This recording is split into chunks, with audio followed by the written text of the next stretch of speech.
அந்த முக்குல அந்த அண்ணா நகர் அந்த பாலத்து முக்குல அதுக்கு உள்ள எங்களால வர முடியல. காருகர் எதுவும் வர முடியாது, போட்டு தான் போக முடியுன்ற ஒரு இடத்துல முதல்ல எடுத்து தம்பி என்ன செய்வியோ பார்த்துக்கோங்க, எல்லாரும் இளைஞர் நெல்லு பாருங்கன்ட்டு நான் கிளம்பி போனேன். அவங்க ஒரு போட்டு அப்புறம் ஒரு போட்டு வந்தது. அதை எடுத்து மக்களை அழைக்க முன்ன ஒரு பரவாயில்ல, எல்லாரும் எல்லா இளைஞர்கள் எல்லாரும் சேர்ந்து அன்னைக்கு வந்து மக்களுக்கு அவ்வளோ உதவிகரமாக இருந்தாங்க.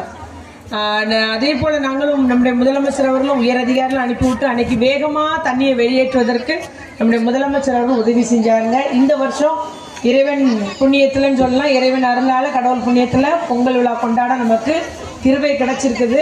இருந்தாலும் நம்ம சாரலுக்கு மத்தியில் தான் இந்த பொங்கலையும் கொண்டாடி இருக்கிறோம்.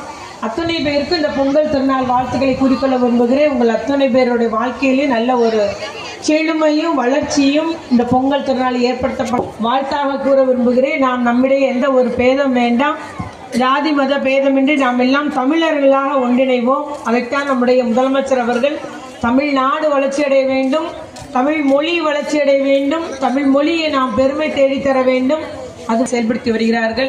மகளிர் உரிமை தொகையா இருக்கட்டும், புதுமை பெண் திட்டமா இருக்கட்டும், தமிழ் புதுமை திட்டமா இருக்கட்டும், இல்ல வின்ஃபாஸ்ட், டைடல் பார்க் போன்ற நிறுவனங்களை தொடர்ந்துதான் இருக்கட்டும், தமிழகத்திலே அத்துணை நம்முடைய இன்னைக்கு வந்து இந்தியாவிலே முதன்மை மாநிலமாக தொழில் வளர்ச்சியில நம்ம தான் முதன்மை, பொருளாதார வளர்ச்சியில நம்ம தான் முதன்மை, நம்முடைய மக்கள் அதிக பெண்கள் வேலை பார்க்கும் மாநிலமும் நம்முடைய தமிழகம் தான். இவ்வாறு முதன்மைன்னு சொல்லிக்கிட்டே இருக்கு.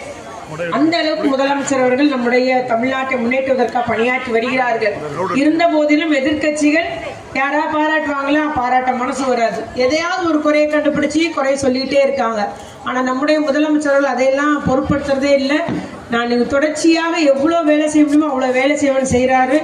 உண்மையிலே தகுதியுள்ள மக்கள் சில இடத்துல விடுபட்டு இருக்காங்க மகளிர் உரிமை தொகையில்.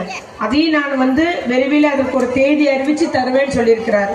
அதற்கிடையில யார் வந்து என்ன சொன்னாலும் நீங்க ஏமாந்து போக வேண்டாம், ஏமாற்றோடு நம்பி ஏமாந்து விட வேண்டாம், பொறுமையாக இருங்கள் என்பதை மட்டும் கூறிக்கொண்டு உங்கள் அனைவருக்கும் பொங்கல் நல்வாழ்த்துக்களை கூறிக்கொண்டு உங்களிடமிருந்து விடைபெறுகிறேன். நன்றி, வணக்கம்.